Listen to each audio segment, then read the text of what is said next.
October 5th, 1943, 18,000 feet above the Pacific. Flight Warrant Officer Isamu Tanaka banked his Mitsubishi A650 into position.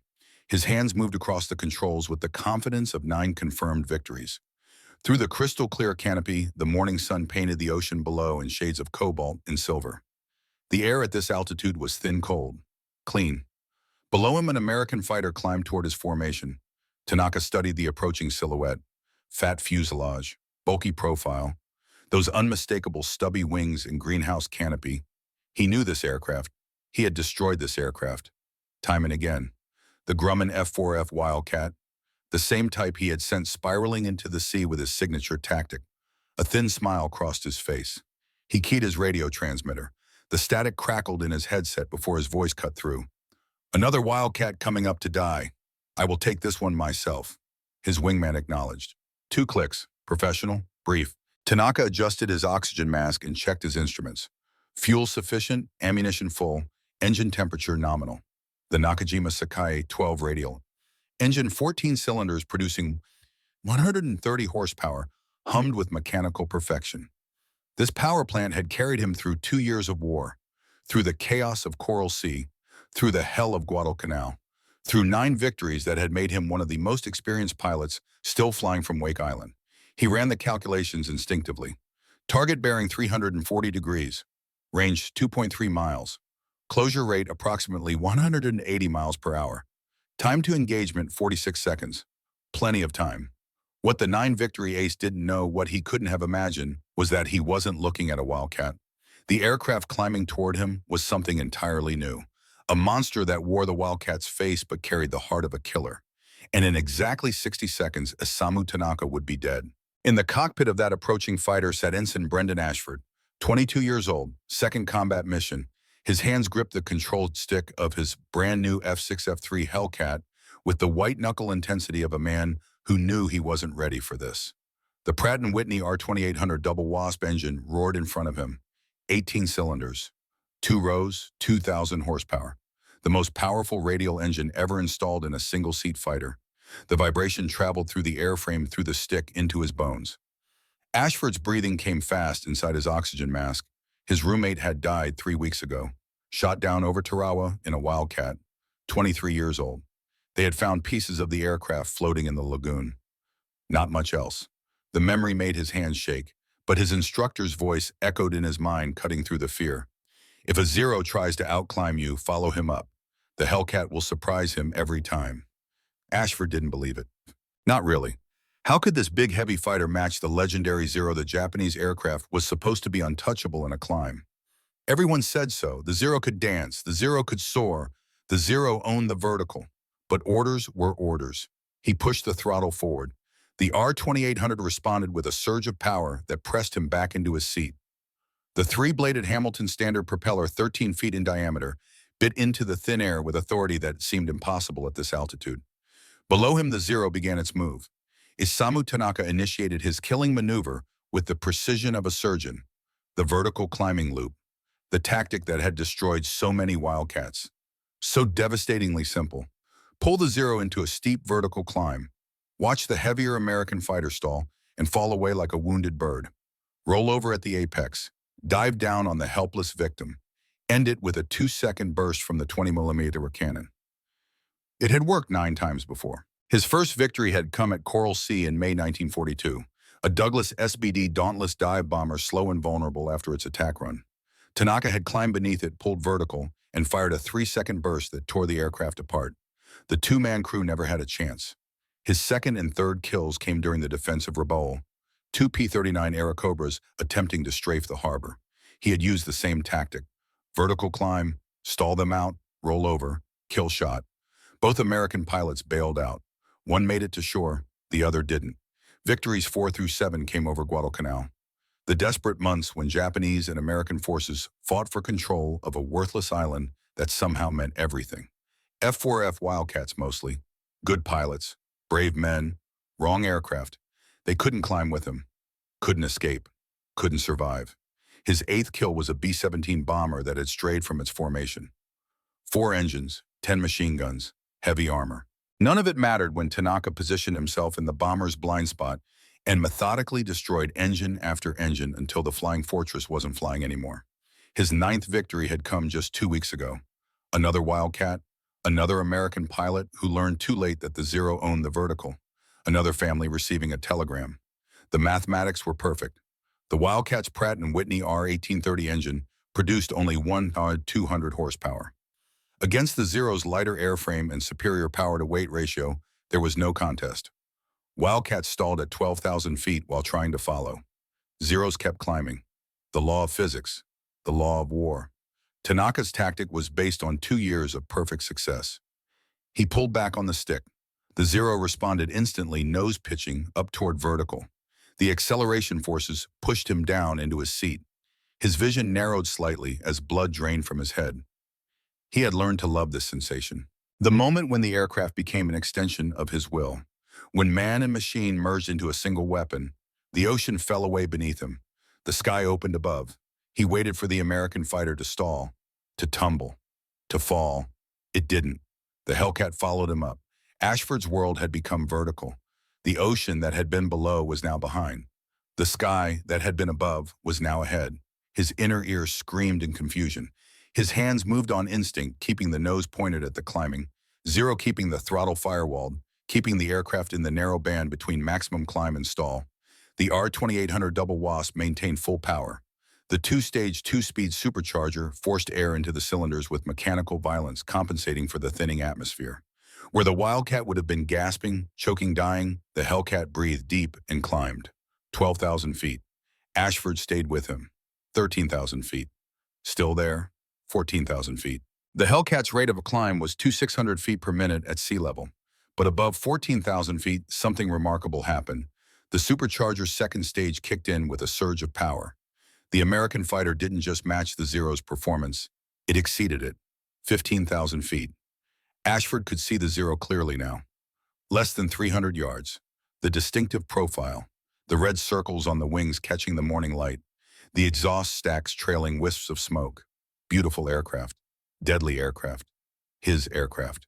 For the first time in his combat career, for the first time in 2 years of war, Isamu Tanaka felt something close to panic. The American was still there. Still climbing, still gaining. This wasn't supposed to happen. This couldn't happen. Wildcats fell away. Wildcats stalled. Wildcats died. That was the order of things. That was the law. But this wasn't a Wildcat. Tanaka reached the apex of his loop at 16,000 feet, airspeed bleeding off. Aircraft shuddering on the edge of stall, stick going mushy in his hands. He found himself in the most vulnerable position imaginable. Slow, high, exposed. With an enemy fighter that shouldn't exist matching his every move. His mind raced through the possibilities. New engine supercharger modification. Had the Americans finally learned to build a real fighter? The questions died as he saw the Americans' wing roots light up with muzzle flashes. Ashford had been briefed on this exact scenario during his training at Naval Air Station, Jacksonville. His instructor had been a veteran of Midway, a man who had survived when so many hadn't, a man who had looked Ashford in the eye and said words that now seemed prophetic. If a Zero tries to outclimb you, follow him up. Get to 16,000 feet. Watch him hang there like a target on a wire. Then squeeze the trigger. The Hellcat won't let you down. At 16,000 feet with both aircraft nearly stalled at the top of the vertical climb, Brendan Ashford squeezed the trigger. 6 M2 Browning 50 caliber machine guns opened fire as one. The convergence point had been set at 300 yards. The armorer who had calibrated the guns was a 19-year-old kid from Tennessee who took his job seriously. He had adjusted each weapon with precision, creating a cone of destruction where all 6 streams of fire intersected in a space roughly 6 feet in diameter. Anything caught in that zone faced 80 half-inch projectiles per second. Each round weighed half an ounce. Each traveled at 2,900 feet per second. Armor-piercing incendiary, designed to punch through metal and ignite fuel. The Zero's unarmored fuselage stood no chance. Tanaka's aircraft came apart. The fuel tank located directly behind the pilot with no protection, no self-sealing bladder, no armor plate exploded in a fireball that could be seen for 10 miles. The Zero had achieved its phenomenal range and agility through weight reduction. Savage weight reduction. Every unnecessary pound stripped away in pursuit of performance, including the pounds that would have kept Isamu Tanaka alive. The transformation from fighting machine to burning debris took 2.8 seconds. Tanaka felt the impact, felt the heat, felt his aircraft disintegrate around him. In his final moment, his last thought was not of war or victory or the emperor. It was of two faces. His wife, Akiko, his daughter, Yuki, 3 years old, black hair, bright eyes. Akiko, Yuki, then nothing. Brendan Ashford broke right, checking his 6 o'clock. Training, instinct, never assume, never relax. Always another zero, always another threat. But the sky was empty, just smoke, just falling debris, just the ocean far below waiting to swallow the evidence. His radio erupted with voices. Splash 10 Ashford got one. Confirm kill 0 down. Jesus Christ, did you see that? Ashford's hands were shaking, not from fear anymore, from adrenaline, from the realization of what had just happened. He had just killed a man, shot him out of the sky, burned him alive. A man who probably had a family, a life, dreams, all gone in less than 3 seconds. And he felt, what relief, triumph, shame, pride, horror, all of it at once. He keyed his microphone. His voice sounded strange in his own ears, distant. Splash confirmed, returning to station. Professional, calm, the voice of a fighter pilot. Inside, he was screaming. But within 60 seconds, that feeling would be buried, hidden beneath the necessities of survival. The immediate need to rejoin his formation, to check his fuel, to scan for more enemies, to do his job. The processing would come later. In the dark, in the quiet, when there was nothing to distract him from what he had become. A killer 6 months earlier. April 1942. Grumman Aircraft Engineering Corporation, Bethpage, Long Island, New York. Commander Hawthorne Calloway walked through the factory doors with the bearing of a man on a mission. 32 years old, Medal of Honor recipient, face that had aged a decade in 6 months of war. He carried a leather briefcase in his left hand. His right hand was wrapped in bandages. Burns from a Wildcat that had caught fire during a carrier landing. He had been lucky. The pilot behind him had not been. William Schwendler Grumman's chief engineer met him in the conference room. 45 years old, glasses, tired eyes, the eyes of a man who knew his aircraft were getting pilots killed and didn't know how to fix it. Calloway didn't waste time on pleasantries. He opened the briefcase and laid out the contents across the polished oak table. Gun camera footage, combat reports, casualty lists, photographs. 12 pilots, all dead, all flying Wildcats against Zeros. Mr. Schwendler, your Wildcat is getting my boys killed. The words hit like hammer blows. Blunt, brutal, true. The Zero outclimbs us, outturns us, outranges us. We're fighting with one hand tied behind our backs. I've watched good men die because they couldn't keep up, because they couldn't escape, because they trusted an aircraft that couldn't bring them home. Schwendler had heard similar complaints before, but never delivered with such cold fury, never backed by so much blood. We're working on improvements, Commander. The F6F project is, I don't want improvements. Calloway's voice dropped to a whisper, somehow more terrifying than shouting. I want a fighter that matches the Zero. I want a fighter that protects my pilots. I want a fighter that kills Japanese aircraft faster than they can build them. Can you give me that? Schwendler met his eyes. Long moment, then nodded. Yes, but I need you to tell me everything. Every weakness, every failure, every lesson you've learned in blood. Calloway pulled out more documents. Combat reports from Pearl Harbor, from Wake Island, from the disaster at the Philippines, from the desperate defense of Australia, the catalog of American failure in the Pacific. The numbers were damning. At Wake Island in December 1941, 12 F-4F Wildcats had faced overwhelming Japanese forces. 4 survived. At the Philippines, P-40 Warhawks and P-35s were destroyed on the ground or shot from the sky. At Java Sea, at Coral Sea, at the desperate defense of Port Moresby, American fighters were outmatched. The kill ratios told the story. Early war Zeros were destroying American aircraft at rates of 3 to 1, 4 to 1, sometimes worse. American pilots were brave. They were skilled. They were dying because their aircraft couldn't compete. But Calloway also brought something unexpected. Intelligence reports on a Zero that had crashed in the Aleutian Islands and been recovered intact. American engineers had tested the captured aircraft at Naval Air Station North Island. They had discovered its strengths and its fatal weaknesses. The Zero achieves its performance through weight reduction, Calloway explained, spreading photographs across the table. Extreme weight reduction, no armor protection for the pilot, No self-sealing fuel tanks. The airframe is so lightly built that a few 50 caliber hits can tear it apart. He pointed to technical drawings, measurements, stress analysis. The Zero's entire airframe weighed only 704 pounds empty. The engine added another 200 pounds. Total operational weight approximately 300 pounds. They built a fighter that can dance, but it bleeds at first touch. One burst, one good burst. That's all it takes. The Zero burns like gasoline-soaked paper.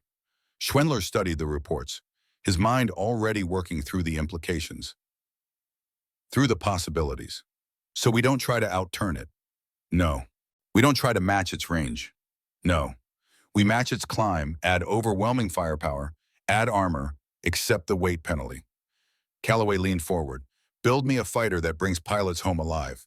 Build me a fighter that wins. I don't care if it's not the most elegant aircraft ever designed. I care if it works. Schwendler was already sketching on a notepad.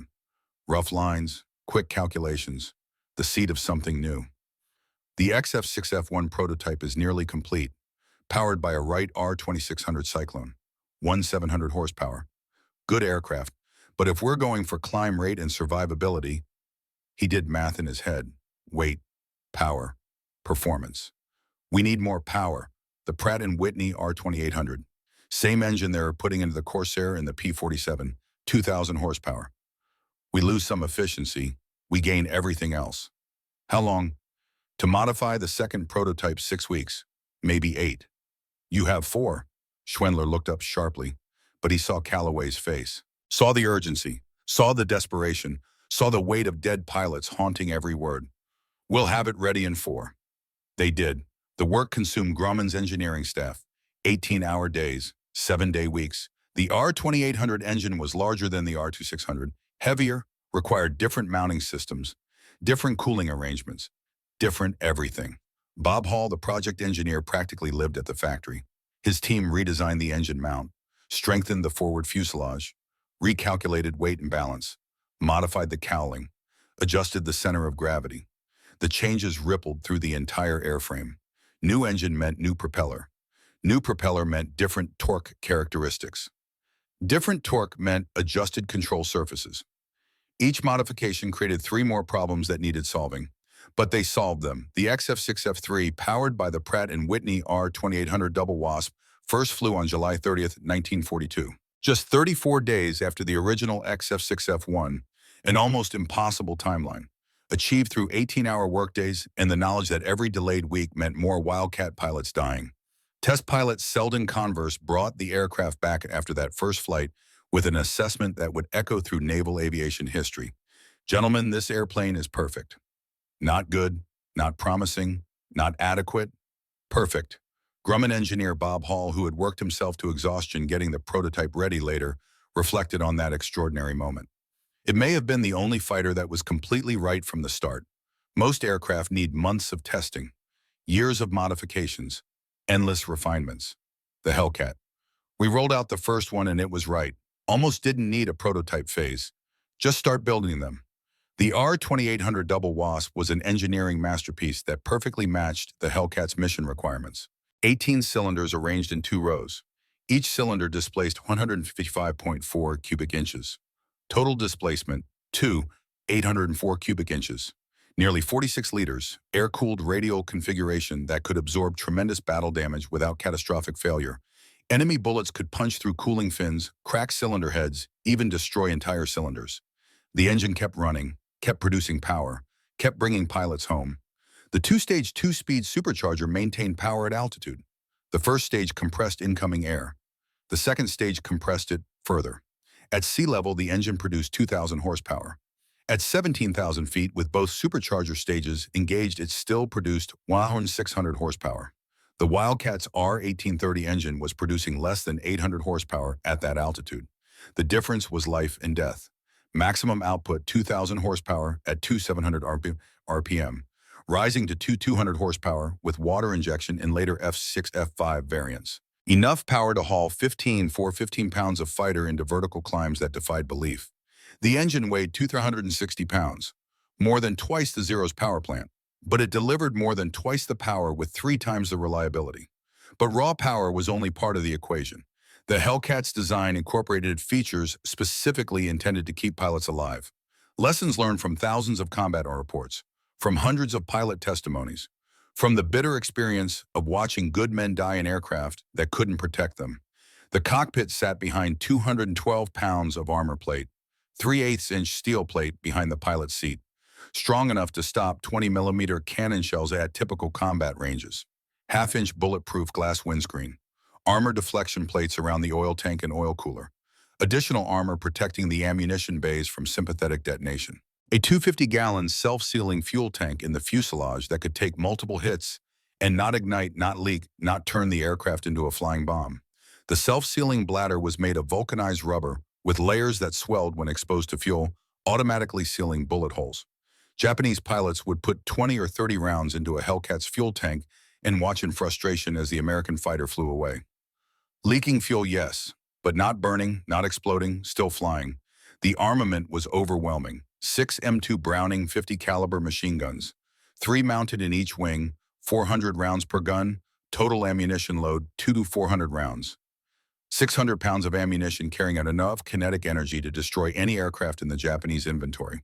The guns were positioned to create a convergence zone at 300 yards where all 6 weapons fire intersected in a space roughly 6 feet in diameter.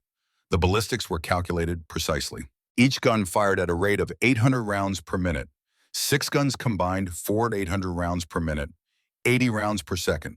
Each round a half-inch diameter projectile weighing 1.7 ounces, traveling at 2,900 feet per second, carrying 13 and 500 foot-pounds of kinetic energy. The mathematics were brutal. A 1-second burst delivered 80 projectiles carrying over 1 million foot-pounds of combined energy into a target area smaller than a dining table. Anything caught in that zone didn't survive. Couldn't survive. The Zero's entire airframe weighed only 3,700 pounds empty. The Hellcat could pump 600 pounds of projectiles into a target in less than 10 seconds of sustained fire. The difference between a fighter and wreckage was measured in heartbeats. The Hellcat's size shocked pilots accustomed to the compact Wildcat.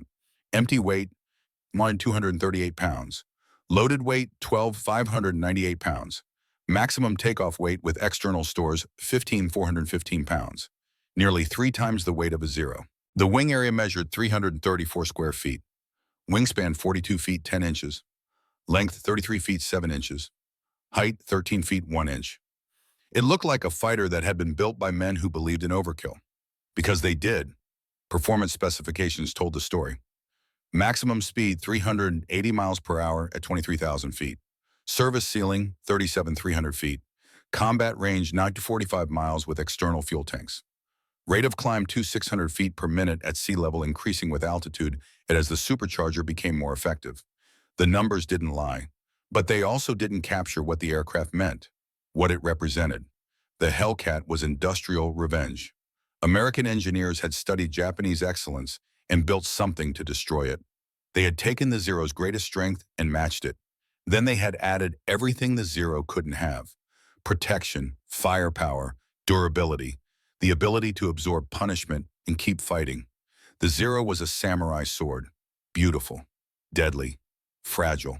The Hellcat was a sledgehammer, heavy, brutal, unstoppable. Production began with an urgency born of desperation.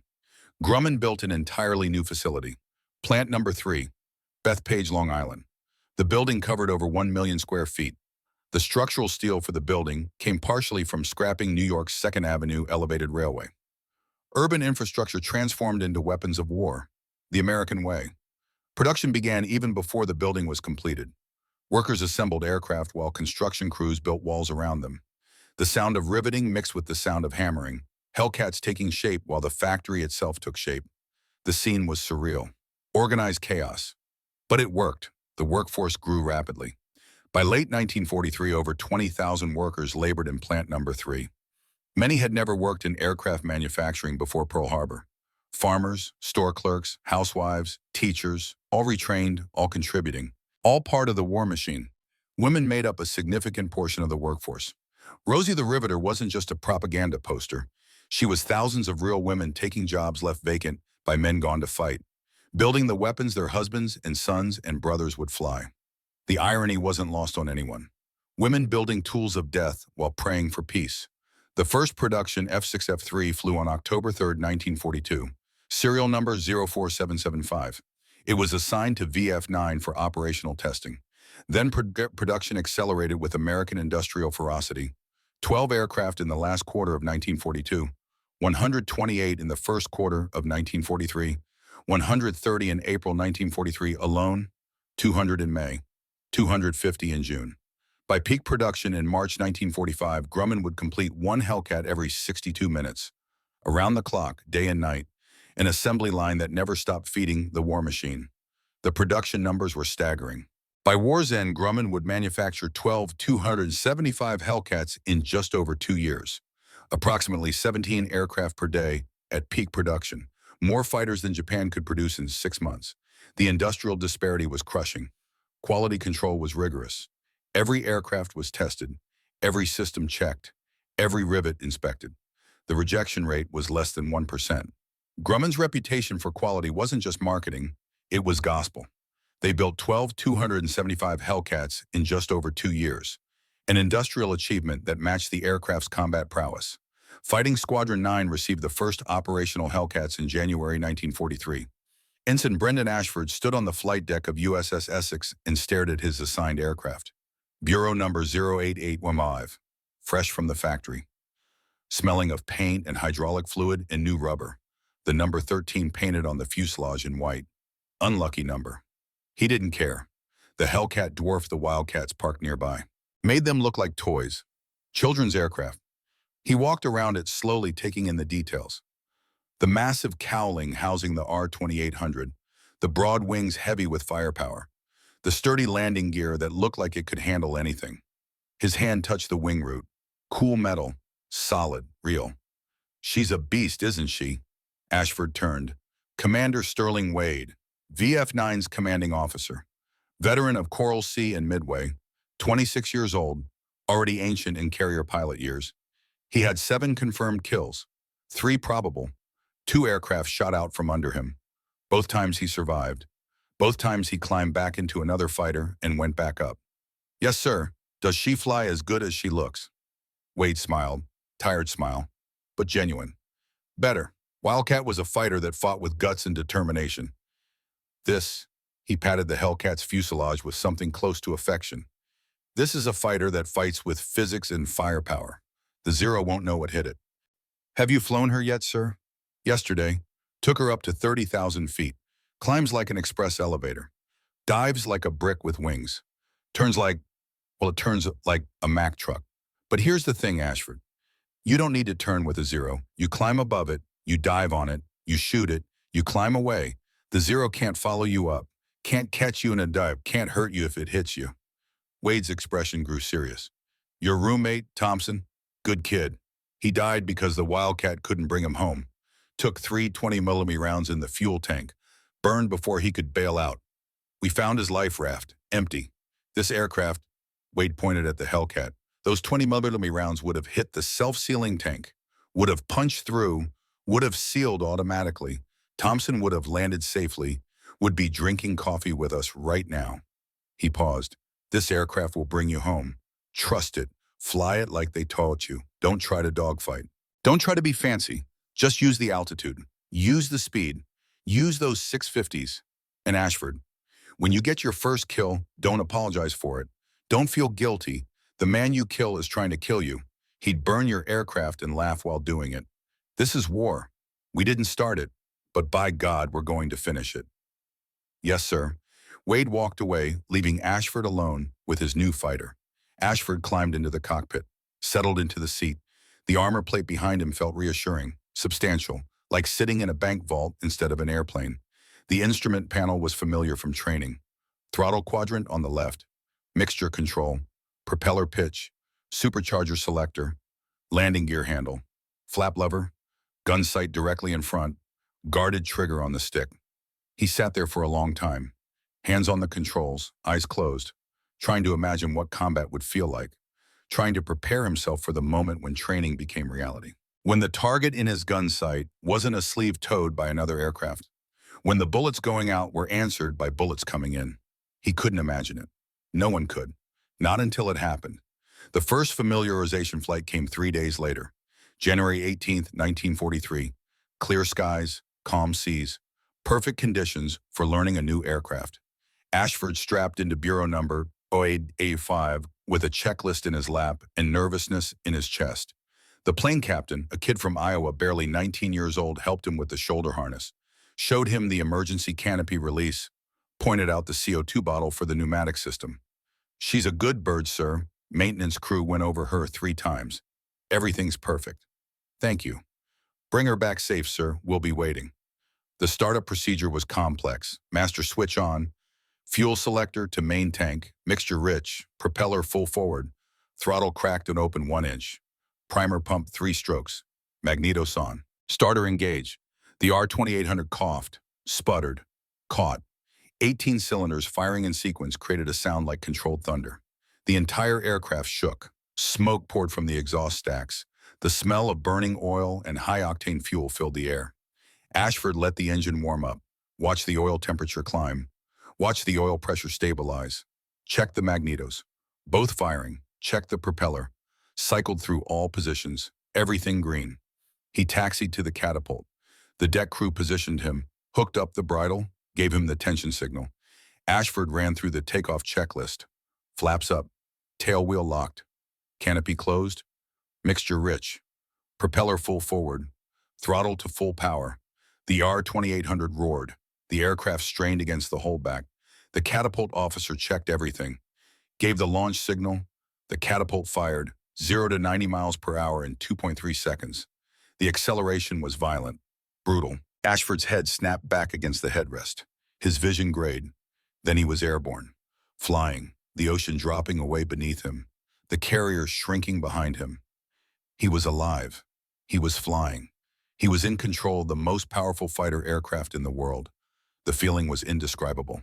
For the next 40 minutes, Ashford explored what the Hellcat could do, climbed it to 25,000 feet, marveled at how the aircraft just kept climbing. No strain, no struggle, just smooth, steady ascent. Tried some turns. The Hellcat turned respectably. Not like a zero, but well enough. Tried a pushed over into a 60-degree dive and watched the airspeed indicator climb past 400 miles per hour. The aircraft was rock solid. No flutter, no vibration, just speed. He tried a stall, pulled back on the stick until the airspeed bled off. The stall came gentle, docile. The nose dropped. Recovery was immediate. No spin, no drama. Then he did what he really wanted to try. A vertical climb. At 15,000 feet, Ashford pushed the throttle to the firewall, pulled the stick back hard. The Hellcat's nose pitched up. Through 45 degrees, through 60 degrees, through odd degrees, past vertical. The aircraft climbed like an elevator. 600 feet per minute, 800 feet per minute. Still climbing, still accelerating. He kept it going until 22,000 feet. Then pushed over, grinning inside his oxygen mask, thinking about zeros, thinking about the vertical loop they loved, thinking about how surprised they would be. He returned to Essex 43 minutes after launch. The landing was uneventful, caught the 3-wire, folded the wings, taxied to parking, shut down the engine. The plane captain was waiting. "How'd she do, sir?" "Perfect, absolutely perfect." And she was. August 30th, 1943. The briefing room aboard USS Essex. Commander Sterling Wade stood before a map of the Central Pacific. Red pins marked Japanese-held islands. Blue pins marked American positions. The gap between them was vast. Marcus Island lay isolated 1,000 miles southeast of Tokyo, a worthless piece of coral and rock that had suddenly become vitally important because it had a runway. "Gentlemen, tomorrow morning we hit Marcus Island. This will be the combat debut of the F-6F Hellcat. The entire Pacific Fleet will be watching. Naval Air will be watching. Washington will be watching. We need to make a statement." 24 pilots sat in folding chairs. Brendan Ashford was among them. 7 months of training since receiving his Hellcat. 7 months of familiarization flights, gunnery practice, formation flying, tactics, but no combat. Tomorrow that would change. Intelligence reports 8 to 12 Japanese bombers on the ground. Minimal air defenses. "This is a strafing mission. We go in at dawn, destroy everything, get out, simple." Wade looked directly at Ashford.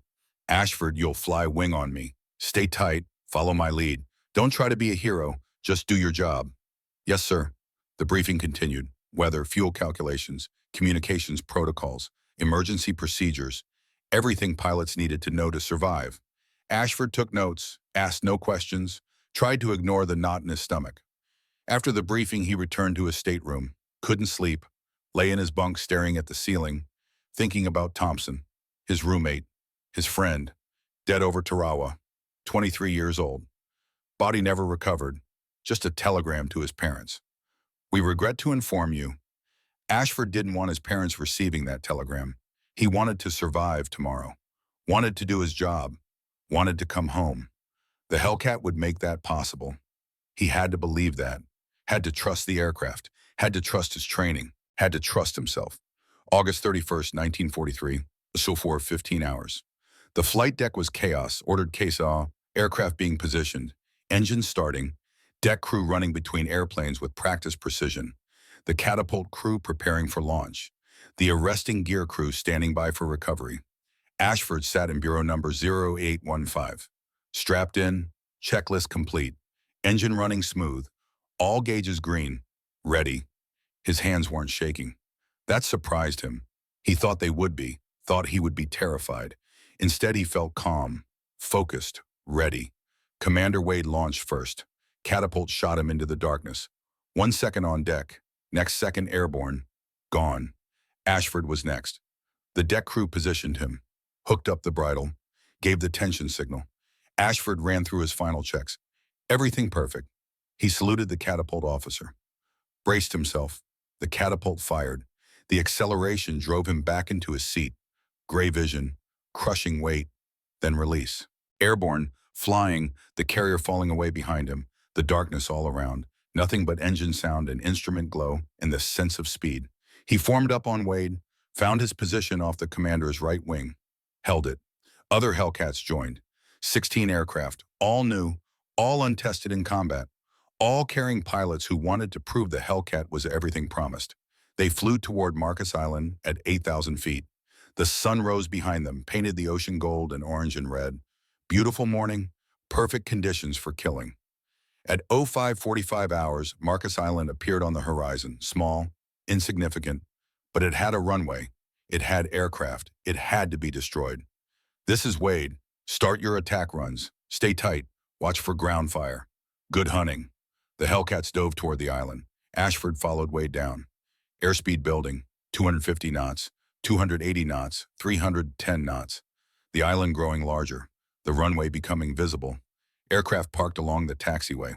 8 bombers, maybe 10, sitting ducks. Wade opened fire at 1,500 feet. 650 caliber machine guns creating streams of destruction. Tracers arcing down, impacting the first bomber. Sparks, explosions, fire. Ashford pressed his trigger. The Hellcat shuddered. The sound was incredible, like tearing metal, like thunder contained in a box. 6 guns firing simultaneously created a noise that overwhelmed everything. The vibration traveled through the entire airframe, through his hands, his chest, his teeth. His tracers walked across the second bomber. Japanese twin-engine aircraft. Couldn't identify the type. Didn't matter. He kept his trigger pressed.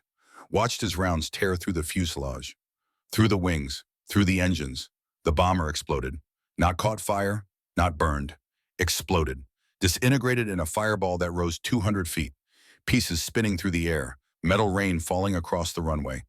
Ashford pulled up hard. G-forces crushing him. Vision narrowing. Stick back. Throttle forward. Climbing away from the island.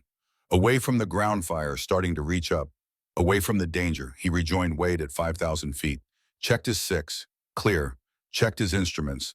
All normal. Ammunition counter showed 100 rounds remaining. He had fired 300 rounds. Destroyed 1 bomber. Used 1/8 of his ammunition load to completely eliminate an enemy aircraft. The mathematics were brutal, efficient, deadly. 3 more attack runs followed. Each time diving, firing, destroying, climbing away. By 0630 hours, every Japanese bomber on Marcus Island was burning wreckage. The fuel dumps were exploding. The hangars were collapsing. The runway was cratered. Mission accomplished. The Hellcats reformed, headed back to Essex. Not a single American aircraft damaged. Not a single pilot scratched. Complete success. Ashford landed aboard Essex at 07:15 hours. Shut down, climbed out. The plane captain was grinning. "How'd she do, sir?" "She did great. Not a single problem." "Get any kills, sir?" "One bomber, on the ground, but yeah, I got one." It felt anticlimactic. He had expected combat to be terrifying. Life or death. Instead, it had been professional, technical, almost routine. Attack, destroy, return, simple.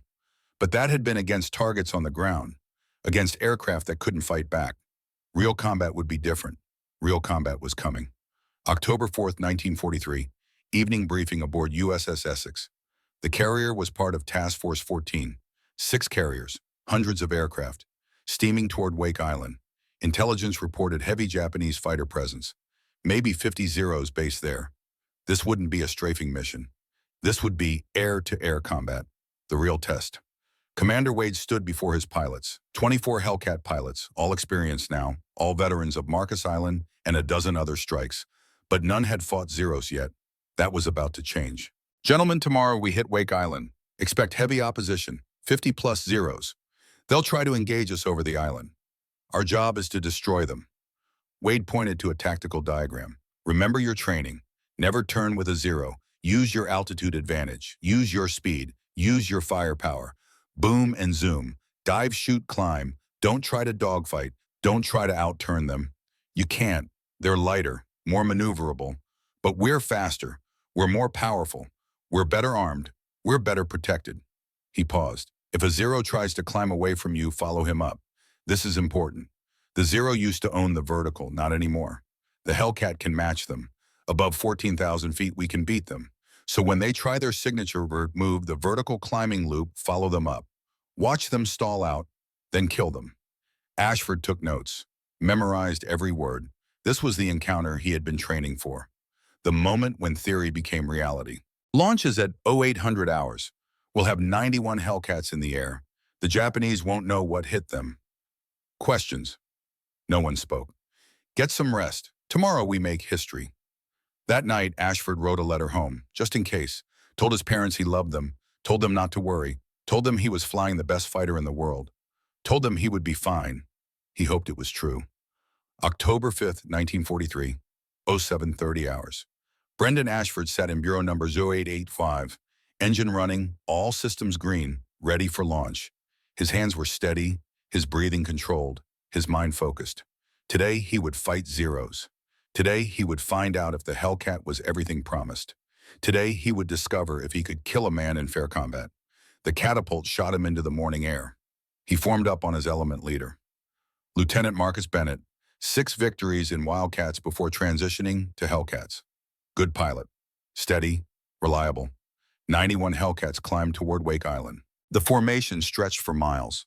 The sound of 182 R-2800 engines created thunder that could be heard on the island 30 miles away. At 0815 hours, radar detected Japanese fighters launching. 50 contacts, climbing to intercept. All units bandits climbing, Angels 18, Vector 340. The Hellcats adjusted course. Climbing, positioning for altitude advantage. The basic principle of fighter combat. Get above your enemy, control the vertical, dictate the terms of engagement. At 18,000 feet, Ashford spotted them. Dark specks against the blue. Zeros, climbing in formation. Beautiful aircraft, deadly. But today they would meet their match. The Hellcat formation split. 4 plane divisions. Each division selecting targets. Positioning for attack runs. Ashford followed Bennett down. Diving from 20,000 feet. Building speed. 350 knots. 380 knots. 400 knots. The Hellcat could dive faster than any Japanese aircraft. That was the advantage. Dive fast. Shoot. Zoom, climb away. The Zeros couldn't follow in the dive. Couldn't catch them in the climb. Bennett opened fire on a Zero, missed. The Japanese pilot broke hard left. Evading, Ashford tried to track him. Couldn't. The Zero turned inside the Hellcat's turn radius. Disappeared. Then reappeared. Climbing. Going vertical. This was it. The moment Wade had described. The Zero's signature move. The vertical climbing loop. The tactic that had killed so many Wildcat pilots. Ashford didn't hesitate. Followed him up. The Zero climbed steeply. Ashford matched him. Stick back, throttle forward. The R-2800 roaring, the supercharger whining, the propeller clawing for altitude. 12,000 feet, still with him. 10,000 feet, still climbing. 10,000 feet. The Hellcat was gaining. The supercharger's second stage had kicked in. More power, more climb performance. The Zero was struggling now, approaching its ceiling. 10,000 feet. Both aircraft hung there, nearly stalled, wallowing in thin air. The Zero pilot was looking back. Ashford could see his helmet, his face, his fear. He squeezed the trigger. 650 caliber machine guns opened fire. 80 rounds per second. Armor-piercing incendiary, converging at 300 yards, creating a cone of destruction. The Zero exploded, not caught fire, exploded. The unarmored fuel tank detonating in a fireball. The airframe disintegrating, pieces tumbling toward the ocean. The pilot still strapped in his seat, dead, gone. Ashford had just killed Isamu Tanaka, though he would never know his name, never know he was a 9-victory ace, never know he had a wife named Akiko and a daughter named Yuki, never know anything except that he had destroyed an enemy aircraft in 2.8 seconds. The radio erupted. Splash 10, Ashford got one. Ashford broke right, climbed away, scanning for more threats. His hands were shaking now, adrenaline, shock, the realization of what he had done. He had killed a man, a skilled pilot, a warrior. In less than 3 seconds, the rest of the battle blurred. More Hellcats diving, more Zeros evading, more fireballs, more kills. The mathematics were one-sided, 91 Hellcats versus 50 Zeros. American aircraft flown by well-trained pilots with hundreds of hours. Japanese aircraft flown by veterans, yes, but veterans flying obsolete tactics against superior equipment. By 0900 hours it was over. 28 Zeros destroyed, 2 Hellcats lost, a 14-to-1 kill ratio. The radio intercepts told the Japanese story, panicked voices, confused reports. American fighters climbing like Zeros. How is this possible? Cannot shake them, cannot climb away. Request instructions, they're destroying us. Those intercepted transmissions would be studied for decades. The moment when Japanese pilots realized their advantage was gone. When they understood that American engineering had caught up, had exceeded, had built something unstoppable. Ashford landed aboard Essex at 0945 hours. His fuel gauge showed 20 minutes remaining. His ammunition counter showed 1,800 rounds remaining. He had fired 600 rounds, killed 1 Zero, used 1/4 of his ammunition to completely eliminate an enemy ace. The plane captain helped him out of the cockpit. "Sir, we heard you got one, your first aerial kill." "Yeah, I got one." "Congratulations, sir. That's incredible." Ashford nodded, couldn't speak. His legs felt weak. His hands were still shaking. The adrenaline was wearing off. The reality was setting in. He had killed a man, face to face in fair combat. The man had been trying to kill him, but still, dead because Ashford pulled a trigger, dead because American engineers built a better aircraft, dead because the Zero's advantages were gone. Commander Wade found him in the ready room. "Good kill, Ashford. Clean, professional, exactly how we trained you." "Thank you, sir. How do you feel?" Ashford considered lying, considered saying he felt great, felt proud, felt victorious. Instead, he told the truth. "I feel sick, sir. I just killed a man. Burned him alive. He was trying to kill me, I know. But still, he's dead. His family will never see him again. Because of me." Wade sat down. Long silence.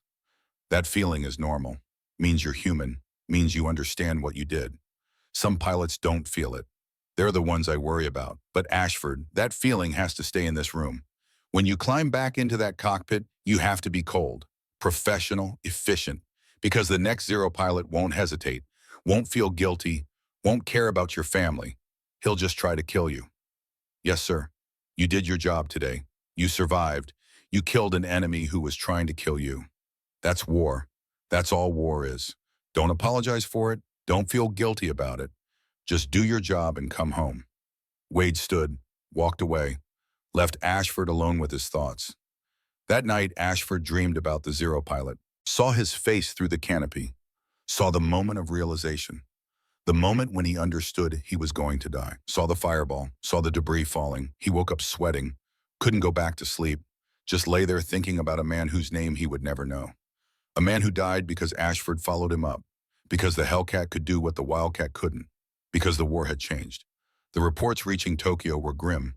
Intelligence officers compiled pilot testimonies, analyzed radio intercepts, studied gun camera footage salvaged from crashed aircraft. The assessment was unanimous. Disturbing, potentially catastrophic. The Americans had deployed a new fighter, larger than the Wildcat, more powerful, better armed, better protected, and most critically, it could climb with the Zero. The vertical advantage was gone. Japanese naval aviation had built its entire tactical doctrine around the Zero's superior climb performance.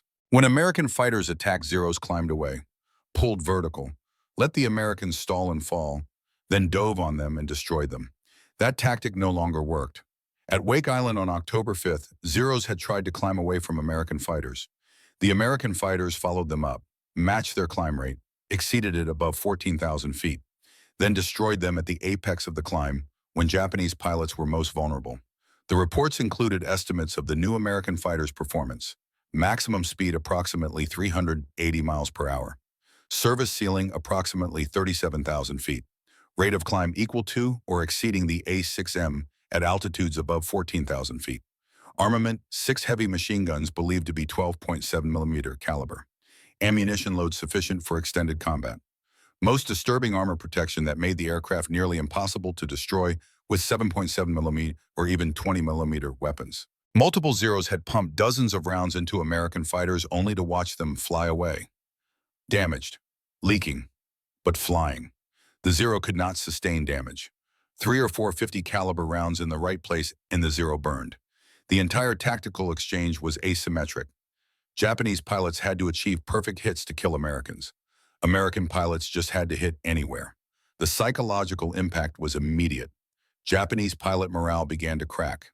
Stories spread through the squadrons. The new American fighter that couldn't be killed. That climbed like a Zero but hit like a bomber.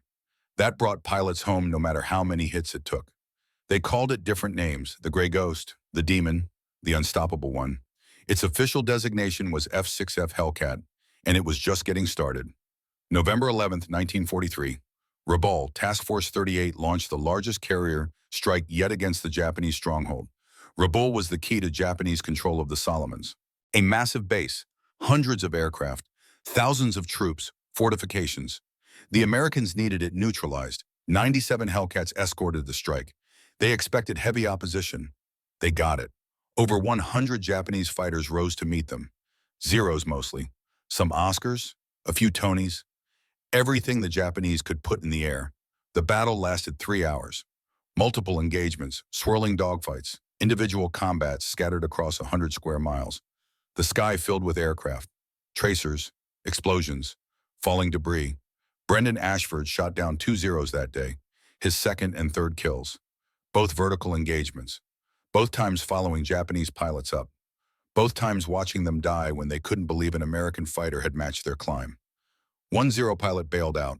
Ashford watched the parachute deploy, watched the pilot descend toward the ocean, hoped he would be rescued, knew he probably wouldn't. By day's end, the accounting was brutal. 47 Japanese aircraft destroyed, 8 American aircraft lost. Not all Hellcats, some Dauntlesses, some Avengers. But the fighter losses were minimal. The Japanese couldn't sustain this, couldn't replace aircraft and pilots fast enough. The attrition was killing them. November 23, 1943, Tarawa, the Gilbert Islands campaign, American forces invading, Japanese forces defending, the carrier task force providing air cover, Hellcats flying combat air patrol, protecting the fleet, protecting the invasion force. The Japanese launched a strike. 30 bombers, 20 Zero escorts, trying to hit the carriers, trying to stop the invasion. They never got through. 56 Hellcats intercepted them 60 miles from the fleet. The slaughter was clinical, professional, devastating. Ashford shot down 1 bomber and 1 Zero, his 4th and 5th kills. He was an ace now. 5 victories, the threshold that separated regular pilots from legends. He didn't feel legendary. He felt tired, worn down by months of combat, by the constant stress, by the knowledge that every mission might be his last. But he kept flying, kept fighting, kept killing, because that was the drum, because men were depending on him, because the war had to be won. The final count at Tarawa: 30 Japanese aircraft destroyed, 1 Hellcat lost, a 30-to-1 kill ratio that shocked even the American commanders. The Hellcat was doing exactly what Commander Hawthorne Callaway had envisioned, bringing pilots home, destroying enemy aircraft, winning the air war. But Callaway would never see it. November 26, 1943, night mission over the Gilberts. Commander Hawthorne Callaway flew his F-6F-3 into the darkness. Night combat air patrol, protecting the fleet from Japanese torpedo bombers. Dangerous work, difficult navigation, easy to get disoriented, easy to make mistakes. At 2145 hours, radar detected bogies inbound. Japanese aircraft, possibly torpedo bombers. Callaway vectored to intercept. He found them at 8,000 feet, 2 aircraft, but in the darkness, identification was nearly impossible. Friend or foe, American or Japanese. The question that could mean life or death. Callaway closed to visual range. Tried to identify. Couldn't. Fired a recognition flare. No response. Then tracers reached out, or not from the aircraft in front of him. From above. Behind. A TBF Avenger, American torpedo bomber. Its rear gunner had seen an aircraft approach in the darkness. Couldn't identify it. Made a split-second decision. Fired. 50 caliber rounds tore through Callaway's Hellcat, punched through the armor plate, through the pilot, through the instrument panel. Callaway's aircraft nosed over, dove into the ocean, impact at 300 miles per hour, disintegration on contact. Nothing recovered except some floating debris. The man who had demanded Grumman build a fighter that brought pilots home died at sea, killed by friendly fire, by a frightened gunner, by the chaos and confusion of night combat. The irony was crushing. Callaway had catalyzed the Hellcat's creation, had pushed for survivability, had saved thousands of American lives by insisting on armor and self-sealing tanks and robust design. And he died anyway, not from enemy action, from a mistake, a random chance, a moment of confusion. The Navy buried him at sea, posthumously promoted to captain, recommended for another medal, but no medal could change the fact that he was dead at 33, that his wife was a widow, that his 2 children would grow up without a father, that the aircraft he created would dominate the war he didn't survive to see end. Brendan Ashford attended the memorial service aboard Essex, stood with 200 other officers and men, listened to the chaplain speak about sacrifice and duty and honor, felt angry, felt cheated, felt the unfairness of it all. Callaway had created the Hellcat, had made it possible for pilots like Ashford to survive, to fight, to win, and now he was gone, killed by his own side, lost to the war just when his creation was proving its worth. Ashford wanted to thank him, wanted to tell him the Hellcat was everything promised, that it brought pilots home, that it was beating the zero, that his vision had changed the war. But he never got the chance. Later, much later, Chicago would name its major airport after Commander Hawthorne Callaway. O'Hare International Airport.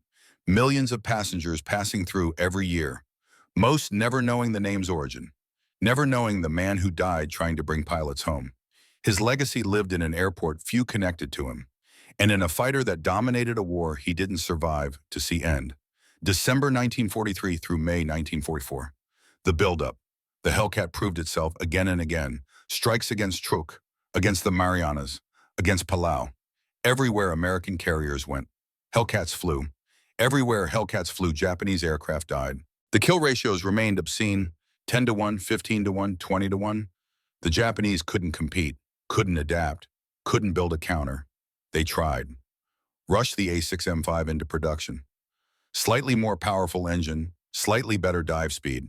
Still no armor, still no self-sealing tanks.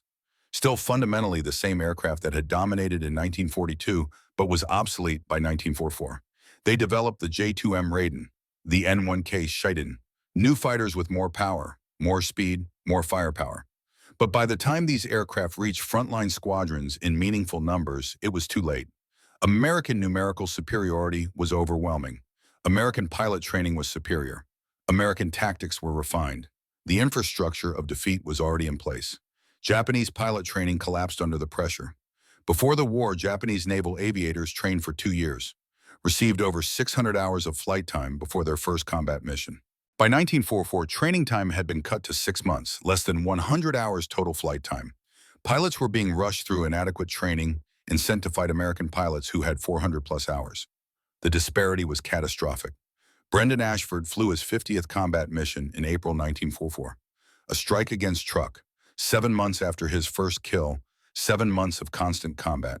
He had shot down 7 Japanese aircraft total, 2 at Rabaul, 2 at Tarawa, 1 at Truk, 1 at Kwajalein, 1 at Eniwetok. 7 victories, not spectacular, not historic, just competent, professional, surviving. His Hellcat Bureau number 08815 had been hit 14 times, 7.7 millimeter rounds mostly, a few 20 millimeter impacts. None penetrated the armor, none caused serious damage. The self-sealing fuel tanks worked as advertised. The rugged airframe absorbed punishment and kept flying. The Hellcat had brought him home 50 times, 50 combat missions, 50 times climbing into the cockpit knowing this might be the day he died, 50 times landing safely, 50 times thanking whatever gods watched over fighter pilots. By June 1944, Essex was part of Task Force 58, 15 carriers, 900 aircraft, the largest concentration of naval air power ever assembled, steaming toward the Mariana Islands, toward the decisive battle that would break Japanese naval aviation forever. The stage was set for the Great Marianas Turkey Shoot, June 19, 1944. The Philippine Sea. The water was impossibly blue, the sky impossibly clear, perfect conditions for the largest carrier battle in history, 15 American fleet carriers, 900 aircraft, facing 5 Japanese fleet carriers and 4 light carriers, 430 aircraft. The numbers favored the Americans, but numbers weren't everything. The Japanese still had veteran pilots, still had competent commanders, still had the warrior spirit that had carried them through 3 years of war. What they didn't have was competitive aircraft, competitive tactics, competitive training, competitive logistics. The infrastructure of victory had shifted completely to the American side.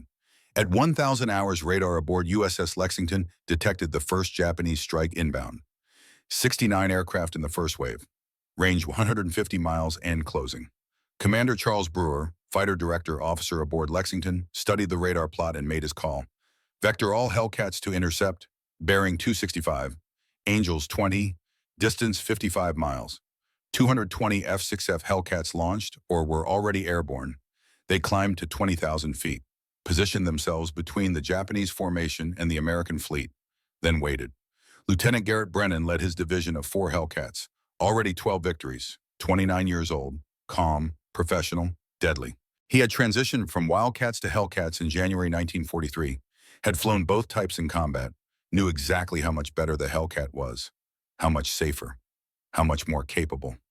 All units bandits at 12 o'clock slightly below, Judy dive bombers with 0 escort. We take the bombers first. Brennan's division rolled into the attack, diving from 20,000 feet, building speed. The Hellcat's dive performance was phenomenal. Clean, stable, fast. Over 400 miles per hour with throttle reduced. The Judy dive bombers below were making 220 miles per hour. Sitting ducks, Brennan positioned himself 400 yards behind the first Judy, reduced closure speed, stabilized, put the gunsight pipper on the bomber's engine, squeezed the trigger, 1 second burst, 60 rounds, half going into the Judy's left engine. The engine exploded, fire erupted, the bomber nosed over, dove toward the ocean trailing smoke and flame. Brennan shifted targets. Second Judy, 300 yards, another 1 second burst. Another explosion, another kill. Third Judy, fourth, fifth, sixth. In 8 minutes, Garrett Brennan shot down 6 Japanese dive bombers, used 360 rounds of ammunition, 60 rounds per kill, 97.5% ammunition efficiency. The mathematics were clinical. Perfect. Deadly. His wingman got 3. His second element got 4 more. 1 division. 13 enemy aircraft destroyed. No American losses. The entire first wave suffered similar devastation. 69 aircraft launched. 42 destroyed, and 27 got through to attack the fleet. None scored significant hits. Brennan landed aboard Lexington at 11:45 hours, climbed out of his cockpit, looked up at the bridge. Admiral Mark Mitcher was watching. Brennan held up 6 fingers, grinning. The ship's photographer captured the moment. Garrett Brennan, fresh-faced, confident, the embodiment of American air superiority, 6 kills, 8 minutes, history. That photograph would become iconic. Reprinted in newspapers, used in training materials, shown to new pilots as proof that the Hellcat worked, that American tactics worked, that victory was achievable. But the Japanese weren't done yet. The second wave launched at 1100 hours, 128 aircraft, more bombers, more zeros, desperate to get through, desperate to hit the carriers, desperate to change the outcome. They didn't. Hellcats intercepted them 50 miles from the fleet. The slaughter was worse than the first wave. American pilots had refined their tactics, had confidence, had momentum. The Japanese formations broke under the assault. Individual aircraft scattered, trying to evade, trying to survive, trying to reach the fleet. Over 100 aircraft from the second wave were destroyed.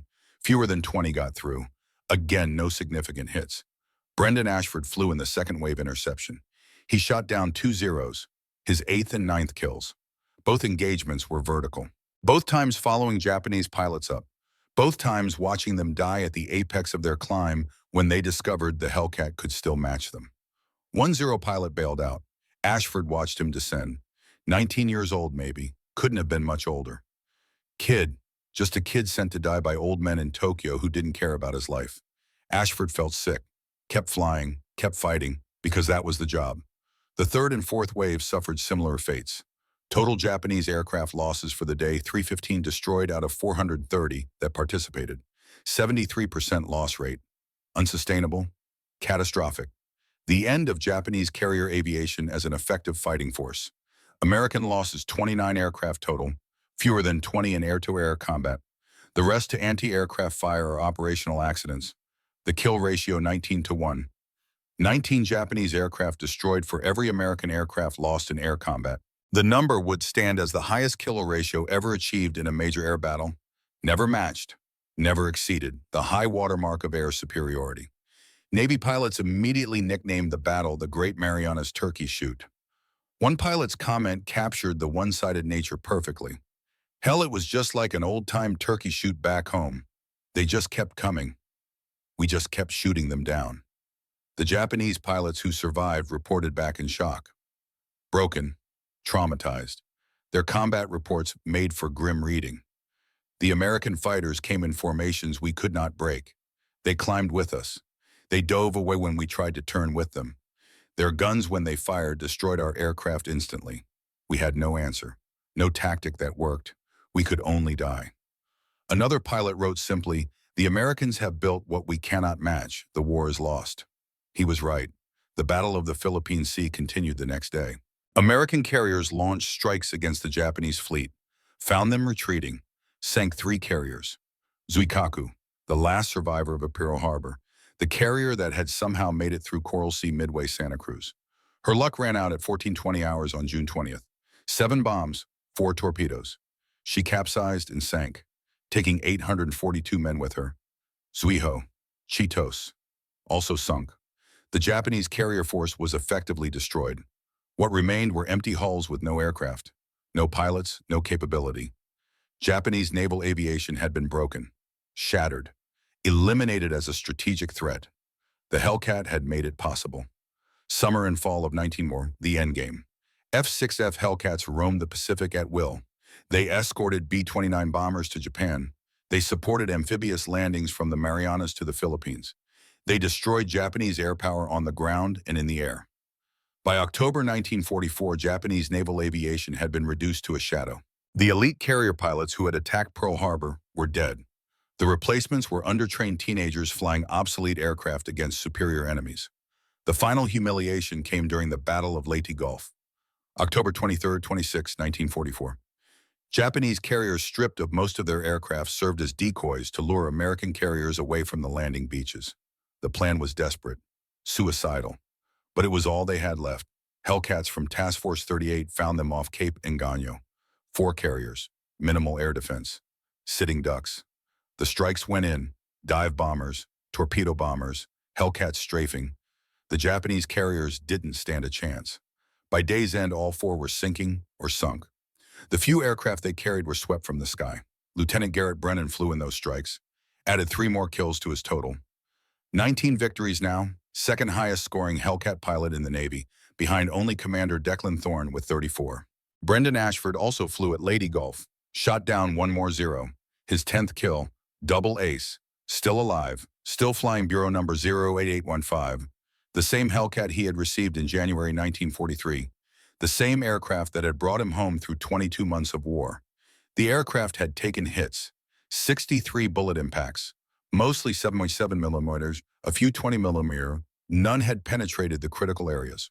The armor worked. The self-sealing tanks worked. The robust airframe worked. Everything Callaway had demanded. Everything Grumman had delivered. By November 1944, the air war had become a slaughter.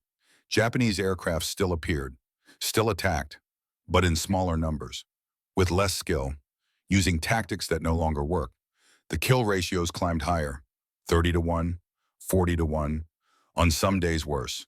The Japanese introduction of kamikaze tactics in October 1944 was tacit admission of failure. Suicide attacks, one-way missions. Pilots trained just enough to take off and find a target. Not enough to fight, not enough to survive. The kamikaze attacks were terrifying, effective sometimes, but strategically useless. Trading trained pilots for minor damage wasn't victory. It was desperation. It was the death rattle of a dying air force. The Hellcat proved effective against kamikazes. Combat air patrol stations were established. Radar-directed interceptions. Hellcats shot down kamikaze aircraft before they reached the fleet. Not always. Some got through, but most didn't. The protective umbrella held. December 1944 through June 1945. The final months. The war moved closer to Japan. American forces invaded Iwo Jima, then Okinawa, each invasion supported by carrier task forces, each task force protected by Hellcats. The routine was established. Effective, unstoppable.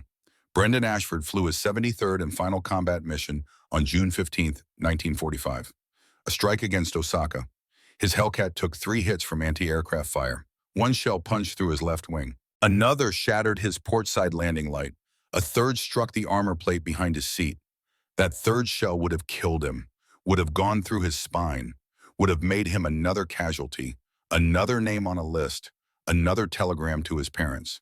But the armor plate stopped it, 3/4 of an inch of penetration, then stopped cold. The plate deformed, cracked, but held. Did its job, saved his life.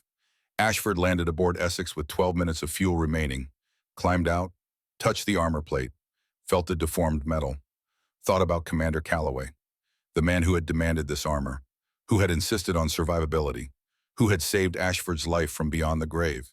He wished he could thank him, could tell him the armor worked, that the Hellcat worked, that pilots were coming home. But Callaway was dead, resting somewhere at the bottom of the Pacific, never knowing what his creation accomplished, never seeing the war end, never receiving the gratitude of the thousands of pilots his vision saved. August 15, 1945. Japan surrendered. The war was over. Brendan Ashford stood on the flight deck of Essex in Tokyo Bay. Around him, hundreds of ships, American, British, Australian. The combined might of the Allied fleet assembled to accept Japan's capitulation. Above him, formations of Hellcats and Corsairs flying victory circles. He was alive, against all odds, against all probability. He had flown 73 combat missions, had shot down 10 enemy aircraft, had been shot at hundreds of times, had watched friends die, had killed men, had survived. His final tally, 10 victories, 73 missions, 0 forced landings, 0 mechanical failures, 1 aircraft. Bureau number 08815, the same Hellcat that had brought him through 32 months of war. He would never fly her again. The war was over. They would go home. The Hellcat would be scrapped or sold or put in storage, melted down, turned into cars or refrigerators or suburban houses. But he would remember the smell of hydraulic fluid, the sound of the R-2800 at full power, the vibration of 650 caliber machine guns, the sight of Zeros tumbling toward the ocean, the relief of seeing the carrier deck after a long mission. All of it. The final accounting was compiled by Naval Intelligence in late 1945. Every combat action report, every gun camera film, every pilot debrief, every witness statement, they correlated, they verified, they eliminated duplicates. The numbers were staggering. F-6F Hellcats had destroyed 156 enemy aircraft in aerial combat, 75% of all United States Navy aerial victories in World War II. Add to that hundreds more aircraft destroyed on the ground, thousands of ground targets destroyed in ground attack missions. Against this devastation, 270 Hellcats had been lost to enemy aircraft in aerial combat. The kill-to-loss ratio, 19.1 to 1. 19.1 enemy aircraft destroyed for every Hellcat lost. 307 Navy and Marine Corps pilots had become aces flying the Hellcat, more than any other American aircraft. The Hellcat was an ace maker. A pilot could transition into the aircraft with minimal experience and achieve success. The Hellcat forgave mistakes, protected pilots, gave them advantages, made victory possible. Production totaled 275 aircraft, built in just over 2 years. An average of 17 aircraft per day at peak production. American industrial might made manifest. But behind the statistics were stories, human stories, of men who flew and fought and killed and died, of pilots who came home changed, of families that never saw their sons again. Commander Declan Thorne finished the war with 34 confirmed victories. The Navy's top ace, the killer of killers. He could have lectured, could have written books, could have made a career out of his combat record. He chose not to. After the war, he became a commercial airline pilot, flying passengers across the Pacific, following routes that sometimes passed near where he had fought, where he had killed, where friends had died. He flew for 30 years, never had an accident, never lost a passenger. He never talked about the war unless directly asked. And when asked, his answers were brief. I did what needed to be done. The Hellcat made it possible. I was lucky. Many weren't. That was all he would say. He died in 2001, 88 years old, surrounded by family. His family only learned the full extent of his combat record at his funeral. They were shocked. He had never mentioned it, never displayed his medals, never talked about being a hero, because he didn't think of himself as one. He thought of himself as a man who survived when others hadn't, who killed when necessary, who came home when 34 enemy pilots didn't. Lieutenant Garrett Brennan became an instructor at the Navy Fighter Weapons School after the war, teaching the next generation how to fight, how to survive, how to use the Hellcat's advantages. He never claimed to be special, never wrote a memoir, just taught, just passed on the lessons purchased with blood. He flew until 1968, 23 years of service, retired as a commander, moved to San Diego, watched the jets replace the propeller fighters, watched the Hellcat become history. He died in 94, 72 years old. Heart attack. His obituary mentioned his service, mentioned his 19 victories, didn't mention the nightmares, the survivor's guilt, the weight of 19 men killed. His family found his flight logs in a box in the garage. Every mission recorded, every kill noted. No commentary, no reflection, just dates and times and brief tactical notes. Professional, clinical, the way he needed it to be. 1947. Brendan Ashford left the Navy, 26 years old, looking 40. He had done his duty, paid his debt, earned his peace. Time to find a life that didn't involve killing. He settled in Oregon, small town, quiet, mountains and forests, found work as a flight instructor, teaching veterans how to fly civilian aircraft. Safe aircraft, slow aircraft, aircraft that didn't carry guns. He married in 1949. Sarah, school teacher, patient, understanding, knew about the war but didn't ask many questions. They had 3 children. He taught them to appreciate the quiet, never taught them about the war, never told them about the 10 men he had killed. Some things couldn't be explained, could only be carried alone. 1965. Brendan Ashford drove to the Naval Aviation Museum in Pensacola, Florida. 44 years old now, gray in his hair, a successful businessman, a good father, a man who had built a peaceful life. But the war followed him, in dreams, in memories, in the sound of radial engines overhead. The museum had a restored F-6 F-3 Hellcat on display. Not his aircraft, but close enough. Same paint scheme, same markings. He stood before it for a long time. His hand touched the wing root. Cool metal. The same place he had touched 22 years ago. The memories flooded back. A museum docent approached. Beautiful aircraft, isn't it? This particular Hellcat shot down 12 enemy planes during the war. Ashford nodded. Did you serve in the war, sir? I did. What did you fly? Ashford pointed at the Hellcat. One of these. How many kills did you get? 10. That's amazing. You must have some incredible stories. Ashford's hand touched the fuselage one more time. The only story that matters is this aircraft brought me home. 73 missions. Every time. That's the story. He walked away. The docent called after him about an oral history project. Ashford declined. He had no interest in reliving those years. No interest in being remembered as a killer. He just wanted to be left alone with his memories. That night, he called his wife, talked for an hour about nothing important, about the kids, about plans for next week, normal things, safe things. When he hung up, he felt better. Not good, but better. Good enough. Across the Pacific in a small apartment in Tokyo, an old woman lit incense before a photograph. Flight Warrant Officer Isamu Tanaka, 28 years old forever. Uniform crisp, eyes serious. The photograph taken in early 1943, before October 5th, before Wake Island, before the Hellcat. The woman's name was Yuki, Tanaka's daughter, 62 years old now. She had been 3 when her father died. Didn't remember him. Just the photograph. Just the stories her mother Akiko had told before she died in 1978. Just the empty space where a father should have been. The last thing Isamu Tanaka ever said was his family's names. Akiko, Yuki. His final thought was of them. Not of war, not of victory, not of the emperor. Just love. Just family. Just the people he would never see again.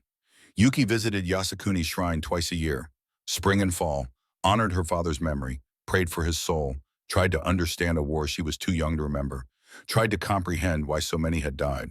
She knew how her father died, shot down by an American fighter, over Wake Island on October 5th, 1943. The official record said nothing more, no details, no specifics, just killed in action.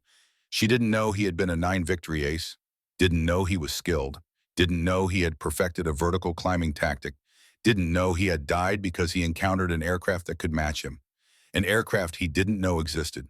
She didn't know the American pilot's name, didn't know Brendan Ashford was also 22 years old, didn't know he was terrified, didn't know he still had nightmares about that day, didn't know he wished he could apologize to her, to tell her he was sorry, that he didn't hate her father, that war forced them into opposition, that under different circumstances they might have been friends. History had moved on. Japan had rebuilt. The war was 75 years in the past. Ancient history, another era, another world. But for Yuki, it was yesterday. Always yesterday. The day her father went to war and never came home. She placed fresh flowers beside the photograph, bowed, whispered